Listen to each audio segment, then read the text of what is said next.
Hey guys, sorry I know it's been a second again, but I'm back today with a review. I actually completed a series this month about, I think last week sometime, so that's very exciting. And then I do have a sizable book haul to show, so I'm excited for that.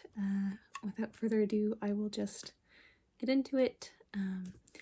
The book I most recently completed is Lioness Rampant by Tamora Pierce. This is the fourth and final book in the Song of the Lioness Quartet. This is the cover. Got Alana here and her little cat Faithful. Overall, yeah, really enjoyed this last book as well. There's a lot of story in this last book. If you don't know, Song of the Lioness follows Alana, who is a girl who wanted to be a knight, but in this world only boys can be, and so she cuts her hair, goes by Alan, and pursues knighthood. And so in this fourth book, she's grown up and a lot has changed. So yeah, we follow Alana through a lot of different places in this book.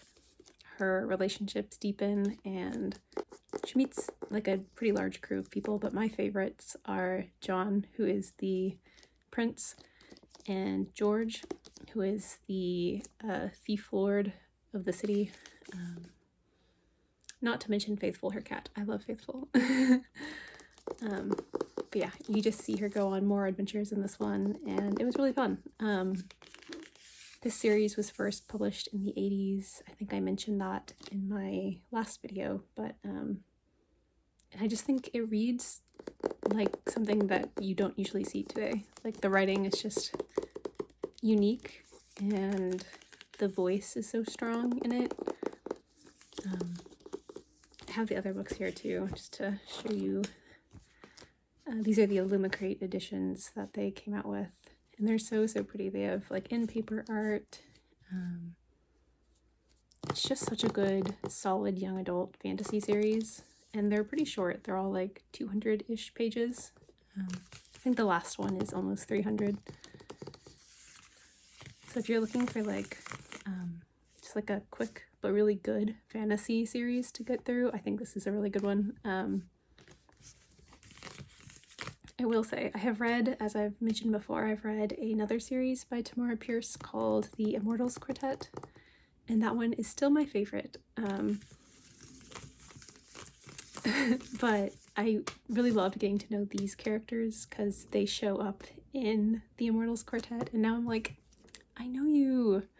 I know how you end up there, you know. It was so fun to read about them, and I'm excited to read about like reread the Immortals Quartet and like know who these people are and their backstories. So like, yeah, I loved Alana. I'm gonna miss her. Like, she's a great protagonist and just so thoughtful. Like, I haven't read a young adult protagonist like this in a while, and it was just very refreshing. So yeah, I do highly recommend reading this, even as an adult, because I enjoyed it. I'll show you the in-paper art. I think I've already gone through these, but just so pretty. So yeah, I think I ended up giving this series 4, like if I was going to be picky, 4.25, 4.5 stars. Not quite a 5-star series, but I still really liked it. So yeah, those are the books that I've finished this month so far. Knocked out 4 books, not too bad. Hopefully I'll knock out some more. But yeah, I'll show you the book that I'm thinking about reading next. I've hauled this somewhat recently already, so it might look familiar, but it's called Friends with Benefits by Marissa Cantor. And it's about 2 best friends who get married for like medical benefits. Yeah, it says, lifelong best friends say I do to a marriage of convenience, trading vows for financial safety. So I just think that's a fun idea. And I think after reading a fantasy series, I thought it would be kind of nice and refreshing to read a quick little adult contemporary. Yeah, so this will be my next read, paperback. I do love paperbacks, but if I had to pick, hardcovers are the way that I would go. Okay, now on to the book haul. So I have a special edition set that I am so excited for. Like, you guys don't even know. Like, I've been waiting for this series to arrive for so long. It's one of my top 10. I say this every video, but again, one of my top 10 favorite series of all time. At some point in time, I'll have to narrow that down for you so you can truly check that it is in my top 10. But anyways, I got a special edition set of this series, and they're so pretty. They're so pretty. They're beyond anything that I could ever want for this quartet.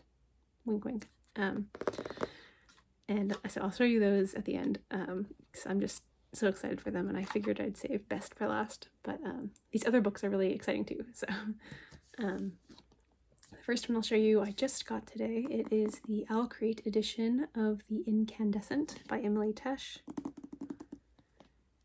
I've never seen them do like a special edition like this before. It's a very heavy, solid book, and it has like this clear, see-through, transparent dust jacket, so to speak, on top of it with a bird. It's really cool. I really like it, even though you're getting so many reflections. Sorry about that. But yeah, this is The Incandescent by Emily Tesh. On the back it says, "This place is yours. It is alive and it is powerful and it is yours." This is described as a sapphic, dark academia fantasy, which I am so excited for. So this book has been out for a little bit now, and I always see it at Barnes & Noble, and I always want to buy it because it's so pretty and it looks so good. But I knew I was getting it in my OwlCrate subscription, so I was like, just hold on. You do not need 2 copies, and I'm glad I waited because it's really pretty. On the inside of this it says, "Let's summon a demon," so should be an interesting story. Emily Tesh wrote a sci-fi book that I don't remember the title of. R something Glory. I know it says it.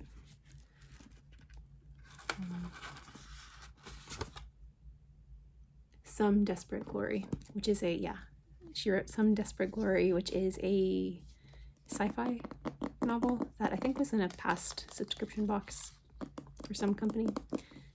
I didn't get that one. I do really want to read it. I know Emily Tesh because she wrote 2 short novellas, or I don't know if they're novellas or if they're novels, but 2 short fantasy books. It's a duology, and it's so good. Like, I don't usually like short stories, short form novels, but I loved that duology so much, and her writing was so good. That's part of why I loved it. I loved the story, but it was really the writing that really drew me in, so I cannot wait to read her like first fantasy debut. And I think I'll try to read this, and then I'll see if I liked it a lot. I'll go back and read her sci-fi novel, because I don't hate sci-fi. I'm just less comfortable with it. It says Naomi Novik's Skullament series meets Plain Bad Heroines, which I've not read the latter of that, but yeah, this is a phoenix on the cover, apparently. There's art on the end paper, which you have to love. Let me see, I think it's different on this side. I'll just take off the dust jacket to show you.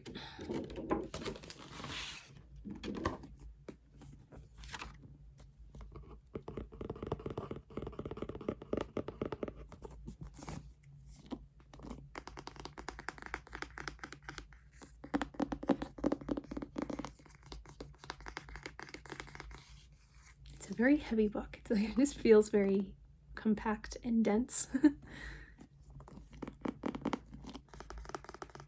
But but I'm so excited to read it. Ooh, I've been dying for like a good sapphic fantasy, and since I know I like this author's writing, I think it's gonna be a win. Not to jinx myself, but yeah, it says Emily Tesh is the winner of the Hugo and World Fantasy Award, so excited for this one. That was the first book I got today, and then some other books that I've gotten in the mail. This one's really exciting. It is the Goldsboro edition of Maggie Stiefvater's new book. So I recently hauled the US edition because I got it signed and personalized, but Goldsboro also was releasing an edition, so I obviously had to get that.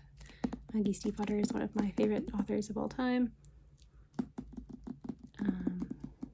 This is more of a sort of historical fiction with maybe like a dash of magic, I'm not sure. Maggie Stiefvater writes her own genre, basically, so it's a Maggie Stiefvater book is really all I should say. Let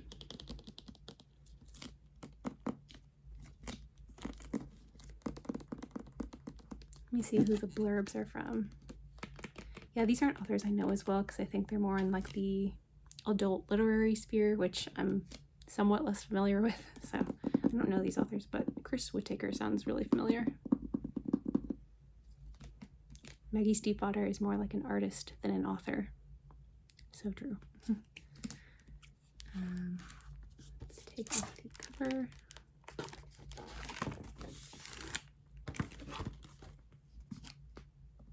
So there's a little dachshund on here. So cute.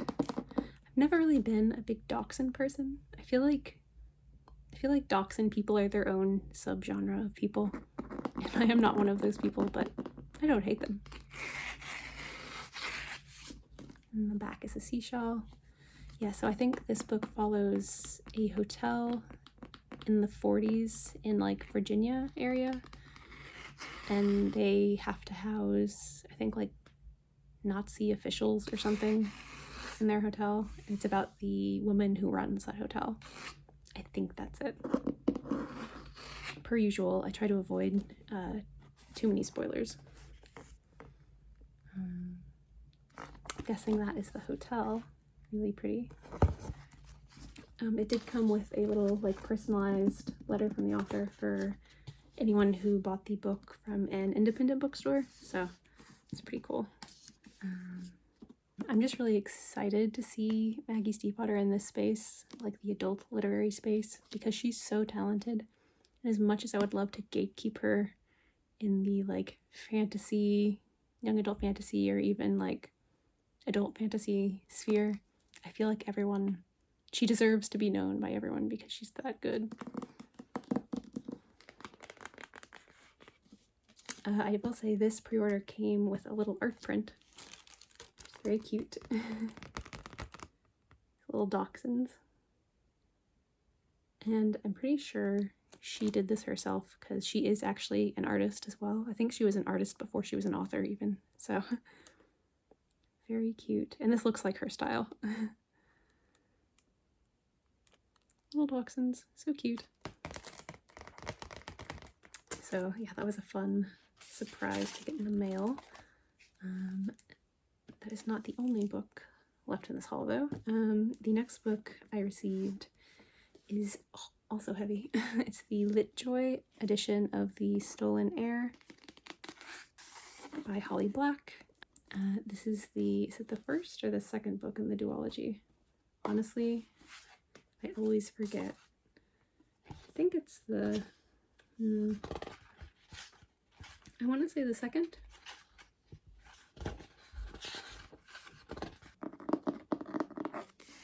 Yeah, you know, I honestly cannot remember if this is the first or the second book in the duology.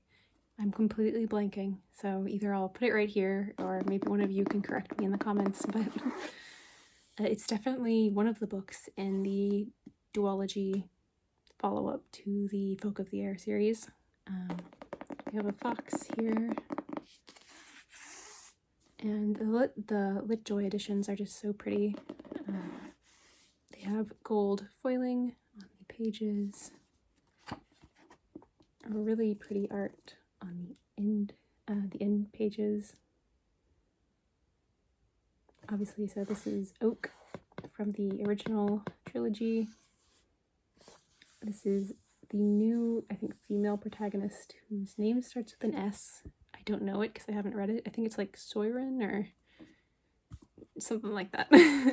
I will read it eventually. I do really want to. I don't know who this is, but I love that art style. It's so pretty. And a really cool thing about the LitJoy editions of this series is that, well, first of all, this one is signed by the author, which is cool. But also, if you look in it, there's art.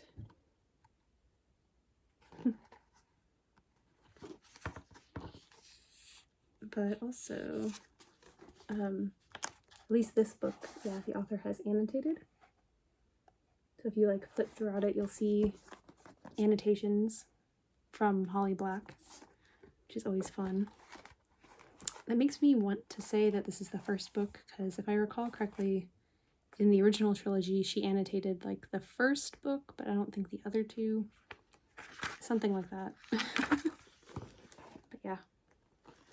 So really cool to have like a copy that's annotated by the author so you can kind of get her insights and stuff.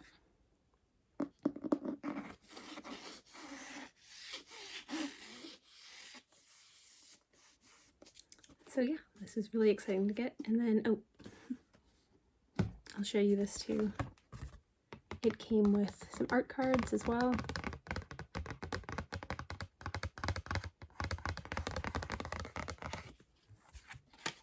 Here's this one. Hopefully it's focusing. I think this is Oak, and this is the girl whose name eludes me, evades me, I guess. And then lastly, before I get to the special edition set, I finally got my Barnes & Noble edition of The Night and the Moth, which is really exciting. I had accidentally sent it to my parents' house, and so the last time I visited them, I just picked it up.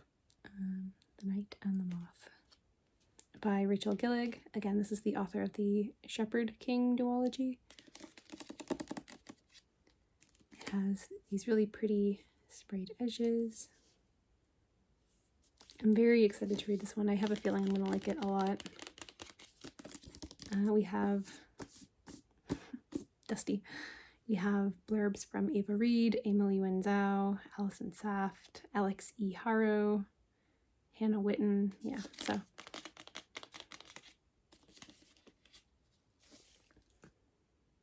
just a really pretty book.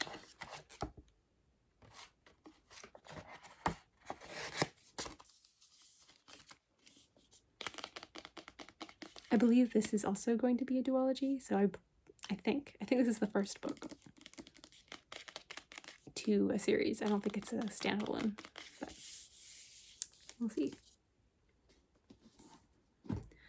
Okay, on to the special edition set that I screamed when I got. I don't think I well, no, actually, I think I did scream. Okay, so let's get started. This is the Green Creek series by TJ Klune. I read this series when I was in a sort of stressful period of life, and it soothed me like nothing else. It was like a balm on my soul. I was so stressed out, like at work and everything, that like I would just read it on my phone over and over again. And I have multiple copies. You've probably seen it if you've watched any of my bookshelf tours. This is the first book. It's called Wolf Song by TJ Klune. I will say it does have this like plastic wrapping on it, and I was going to take it off, but there's a possibility I might be moving soon-ish in the future, and obviously I have a lot of books, so anything I can keep on to like keep them safe and protected, especially like a special edition set, I don't really want to remove right now, so I'll take it off after I figure out what my living situation is going to be like, but for now I'm just gonna leave it on because you can still see like the beautiful artwork and everything. But anyways, yeah, so this is Wolf Song by TJ Klune. Again, one of my favorite series. Oh my god. So we follow Ox, who is a boy who lives in the Pacific Northwest. His father kind of left their family and said he would never be worth anything. He was kind of just like a bum father. So he lives with his mother, and this is their house. And then one day he meets a younger boy named Joe, who acts kind of peculiar, but they strike up a friendship. And that's where I'll leave it. But it's a werewolf story. I'll say that. It's a story about werewolves.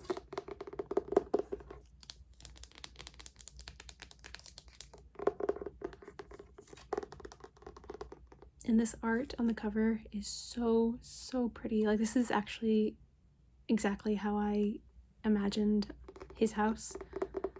It was like it was pulled straight from my head. There's these really gorgeous in papers. And on the back, it says, "All I wanted to do was come home, because without you, I don't have a home."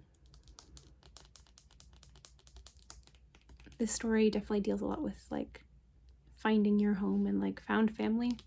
So if that's something that appeals to you, I would at least check it out on Goodreads. Again, this is another one of those series that I do kind of want to like gatekeep, but if you like gay werewolves, I'd recommend it. I actually found this series through All for the Game. I had someone comment on one of my videos, not here, on a different platform, and they said, "Have you read the Green Creek series?" And I was like, "No, I haven't heard of that." And I found it and have never looked back. But yeah, Wolf Song. This is the first book, so in this book we follow Ox and Joe.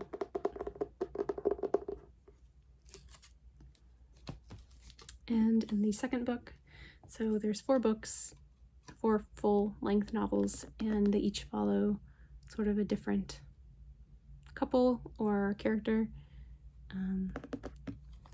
In this one we follow Gordo, who is a witch.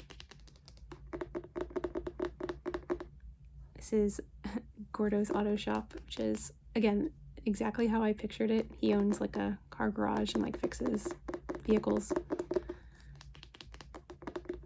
This one's very like autumnal in color. On the back it says, "I will always find you. I let you go once. I'm not going to make that mistake again." This whole series is tied very strongly to the Bennett family, which is Joe's last name, Joe Bennett. So the Bennetts will feature in each story. But this is Gordo's, well, that's the diner where a certain character hangs out, and this is Gordo's Auto Shop. Again, yeah, very autumnal vibes.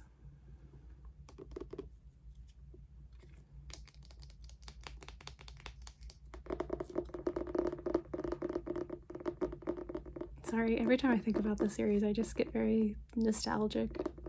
It's a very certain specific mood that it gives you. So if you're someone who enjoys like nostalgic, melancholy fantasy featuring queer werewolves, yeah. This third one is actually my favorite in the series, which is hard, but it's Heart Song. This is, I believe this is the Bennett house. And Heart Song follows one of my very favorite characters, Kelly, and Robbie. Also, I love Robbie. This book broke my heart like 50,000 times. Just pain, basically.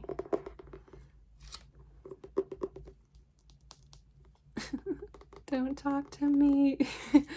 On the back it says, "You smell like home, you always have, and that's the thing that matters. You don't need to remember because I remember for the both of us." So yeah, like if memory things break your heart, I'm sorry. Oh, it hurt. But it's my favorite.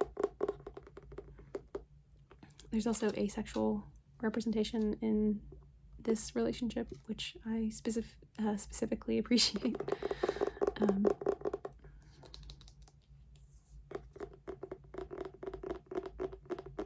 Yeah, sorry, just thinking about him. Family is also like a really big theme in this series, especially among the Bennets. Brotherhood and this last one is Brother Song. Speaking of that, we follow the oldest Bennett, Carter, in this one. And I really love how these are all kind of like seasonal themed. So obviously this is the winter cover. So yeah, this is Brother Song by TJ Klune. And it's really a cool series because they do each follow a different like set of characters as like main characters, but you see them all in the series, and it also progresses, like the story still progresses throughout the four. So it's just kind of the center of the story revolves around different characters. And I just think that's cool.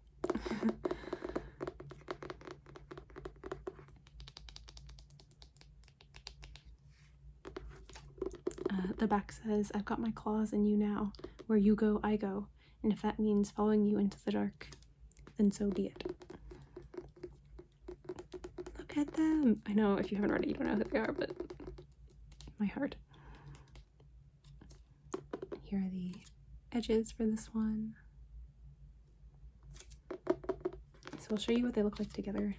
It's just such a pretty series. I ordered them forever ago, but so worth the wait.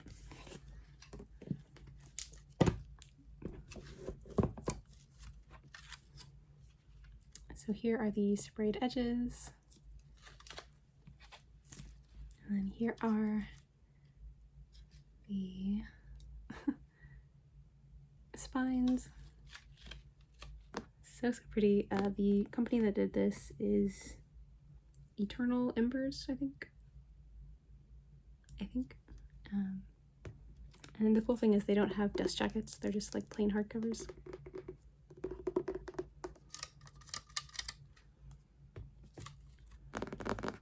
But yes, that is it for this book haul. I think quite a successful book haul if you ask me. I hope you enjoyed. Let me know if you've read any of these or if you're also looking forward to reading some of these. And I hope you have a good day or night wherever you are. Thank you for watching, and I will see you in my next one.